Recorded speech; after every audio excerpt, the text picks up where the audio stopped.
मैं इस जन्म से पहले कौन था? यह एक ऐसा सवाल है जो कभी ना कभी हम सब के मन में गहराई में जरूर उठता है। क्या आपके साथ कभी ऐसा हुआ कि किसी अजनबी से मिलते ही आपको लगा हो कि इसे मैं जानता हूं? किसी अनजान जगह पर आपको जाकर के ऐसा लगा कि मैं यहां पहले आया हूं, ऐसा लग रहा है ये जगह मैं कभी देखा हुआ हूं। और बचपन से ही आपके भीतर कोई ऐसी जन्मजात कला या कोई अपना डर, ये कला किसी ने आपको बताया नहीं, सिखाया नहीं, डर ऐसा किसी ने आपको दिया नहीं, पर है आपके भीतर। ये एक महज इत्तेफाक नहीं, आपकी आत्मा की पुरानी स्मृतियां हैं।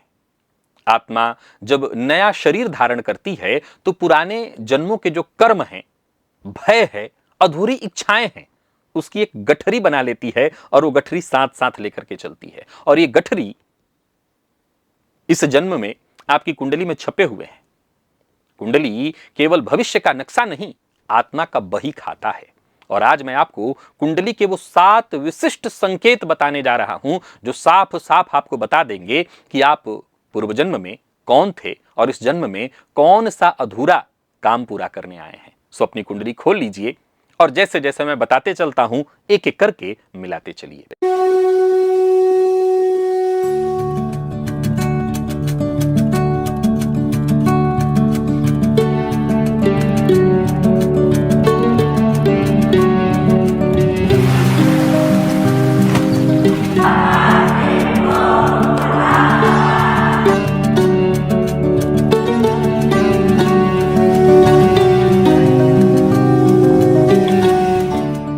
प्रिय दर्शकों, सबसे पहले आपको नमस्कार कर लेता हूं। नमस्कार।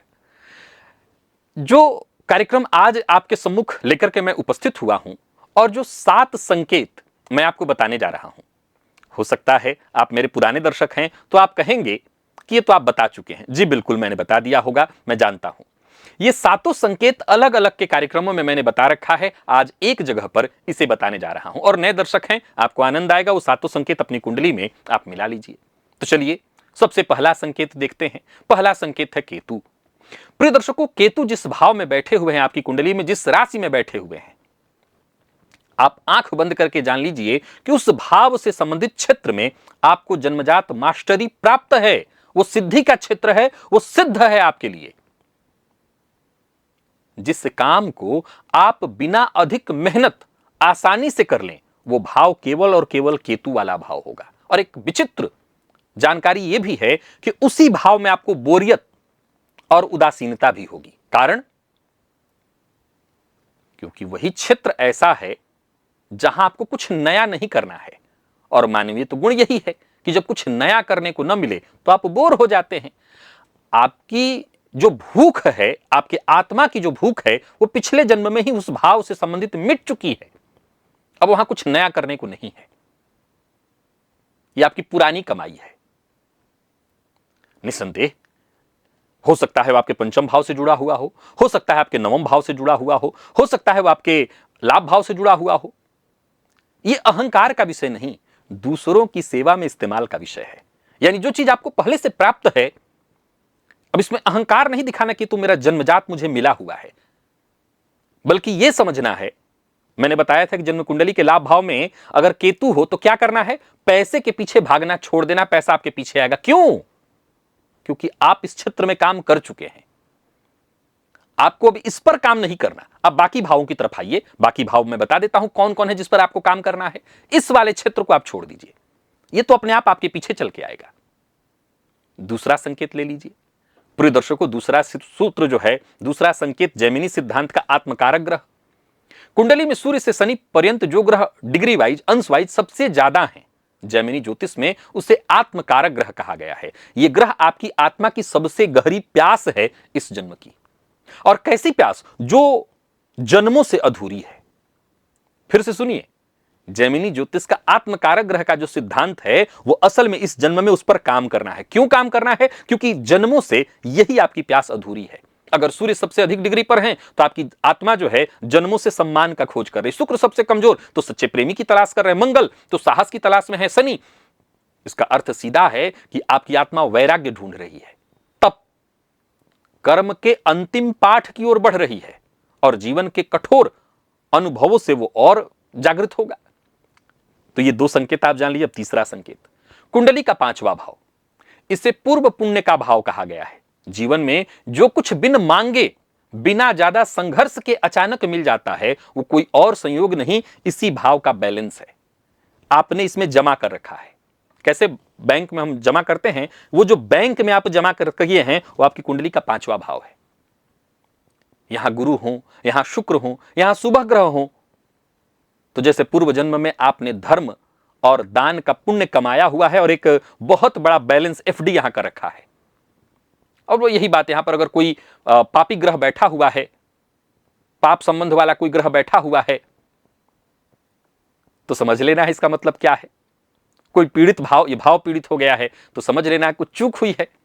और वो चूक ऐसे नहीं, वो चूक भी आपकी परीक्षा बनकर के आएगी, संतान के रूप में, संतान के रूप में, या फिर विद्या के रूप में। विद्या भी आपकी परीक्षा लेती है। आप पढ़े कुछ, पूरी जिंदगी किसी और क्षेत्र में पढ़े, उस क्षेत्र में आपकी पढ़ाई काम नहीं आई, तो हुआ ना, आपकी परीक्षा हो गई ना। और संतान, जिस संतान को पाने के लिए मंदिर मंदिर भटकते रहे, गुरुजी सब गुरुजी से मिलते रहे, और वो संतान जब आई है तब से जो परीक्षा वो लेना उसने शुरू की है कि नाक रगड़ते रगड़ते नाक पर घाव हो गया था, और अब वो परीक्षा ले रही है, वो संतति परीक्षा ले रही है। समझ लीजिए वो नहीं ले रही, वो बस वही आपका पुण्य है, यही आपका कर्म है, अब जागृत है आपके सामने। चौथा संकेत है 12वां भाव। ये कुंडली का सबसे रहस्यमयी कोना है, ऐसा पिछला कमरा जहां पिछले जन्म का अधूरा हिसाब रखा हुआ है, जिस विषय की ओर आपको अनायास असीम खिंचाव होगा, पर जहां आपको बार बार हानि झेलनी पड़ेगी, वो 12वें भाव से जुड़ा हुआ है। रात में सोने से पहले जब आप शांत होते हैं, आपने कभी ध्यान दिया, आपका मन अनायास जिस दिशा में भागता है, आपने ध्यान नहीं दिया तो अब दे दीजिएगा। समझ लीजिए 12वें भाव का वही पेंडिंग कर्म है, वो आपको पुकार रहा है, जिसे इस जन्म में आपको पूरा करना है, जिसे इस जन्म में आपको पूरा करना है। वो कोई भी भाव में वहां ग्रह हो सकता है वहां पर देवगुरु बृहस्पति ही बैठे हो, तो आपके मन में कहीं ना कहीं एकाकीपन आएगा। हाँ, तो यही आपकी पुकार है आत्मा की। लेकिन याद रखिए, ये 7 संकेत मैं आपको बता रहा हूं, एक संकेत नहीं, एक एक संकेत मैंने पूर्व में बता रखे हैं और एक एक संकेत अधूरा था। अब 7 संकेतों को आपको अपनी कुंडली पर लागू करना है, ये आपको करना है। 5वां संकेत है चंद्रमा। शरीर जरूर छूट जाता है, पर मन, ये जो मन है हमारा, आत्मा के साथ ही कहीं ना कहीं उसी आत्मा से जुड़कर यात्रा करती है। आपको कभी ऊंचाई से, तो कभी पानी से, तो कभी अकेलेपन से अकारण डर लगा रहता है। क्या बिना कारण कोई गहरी उदासी आपको घेर लेती है, जबकि इस जीवन में वैसी कोई बुरी घटना कभी घटित ही नहीं हुई है? ये आपके पूर्व जन्म के मानसिक आघात हैं। पीड़ित चंद्रमा का पुराना घाव है। अपने उस अकारण डर या उदासी को पहचान कर शांत करना ही आपका उसका असली साधना है। इस पर आपको काम करना है। जैसे बहुत से लोग हैं, नौकरी में हैं, अच्छी नौकरी में हैं, पर उनको ये डर लगा रहता है कहीं छूट ना जाए। बहुत से लोग ऐसे हैं, अच्छा पैसा कमा लिए हैं, लेकिन अब उनके मन में डर है कहीं शास्त्री जी ये ना हो जाएगा, फिर वो दिन तो नहीं आएगा। यही मुझसे लोग पूछते हैं, शास्त्री बस सिर्फ इतना बताइए, वो वाला दिन तो नहीं लौट आएगा मेरा। यानी एक डर है। ये जो आप धन पा लिए हैं, इस 7 सूत्रों को अपनी कुंडली पर पहले लागू करिए, सब कुंडली पर लागू होगा ये।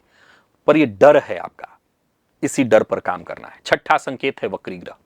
प्रिय दर्शकों, अगर आपकी कुंडली में कोई वक्री ग्रह, जरूर नहीं सब किसी कुंडली में हो, लेकिन जिसकी कुंडली में है, ये आपके पिछले जन्म से जुड़ा हुआ है। कुंडली में जो ग्रह वक्री है, वो पिछले जन्म की वो परीक्षा है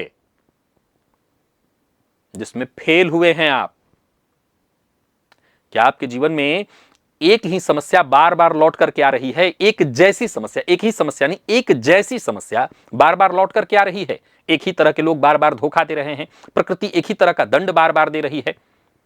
वक्री ग्रह द्वारा दिया जा रहा यह दूसरा मौका, वक्री ग्रह कहता है पिछली बार तुम चूक गए थे, इस बार सही फैसला लेकर इस चक्र को तोड़ दो। और जिस दिन आप वो पाठ सीख लेंगे, वो चक्र टूट जाएगा। तो इस चक्र को तोड़ना है, यह वक्री ग्रह कहता है। और आखिरी जो कड़ी है, इसे भी आजमा लीजिए। यह आपके जन्म नक्षत्र से जुड़ा हुआ है, आपके गण से जुड़ा हुआ है। ज्योतिष में आप जानते हैं 27 नक्षत्र, इनको 3 गणों में बांटा गया है, देव, मनुष्य और राक्षस। आप जानते होंगे आप किस गण के हैं। देवगण की जो आत्माएं हैं वो जन्म से ही स्वभाव में कोमल और परोपकारी होती हैं। मनुष्य गण में स्वार्थ और परमार्थ का व्यवहारिक संतुलन और राक्षस गण का अर्थ बुरा नहीं है, बल्कि ये वो आत्माएं हैं जिनमें असाधारण इच्छा शक्ति, विद्रोही स्वभाव और दुनिया को बदलने की प्रचंड आग होती है।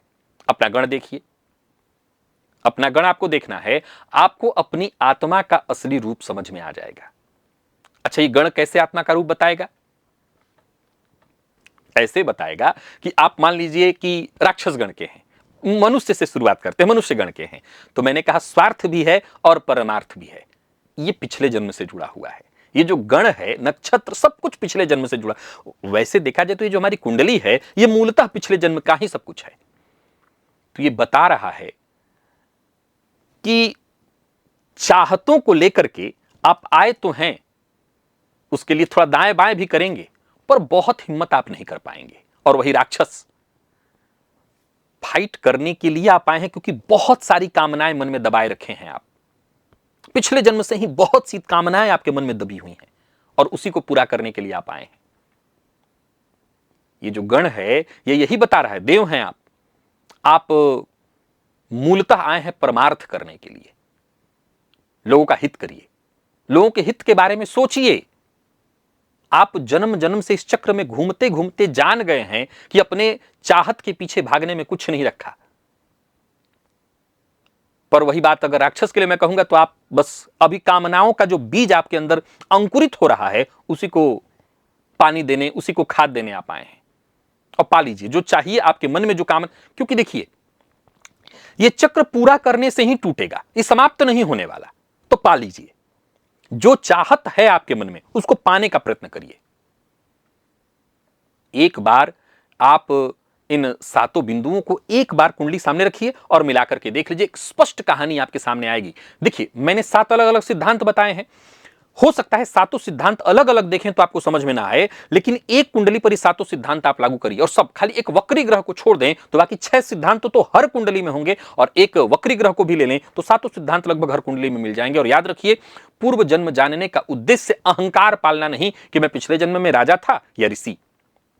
अगर बात तो देवगण की आ गई तो ऐसा नहीं है कि आप ऋषि थे और इस जन्म में आकर के केवल और केवल ऋषि आप नहीं।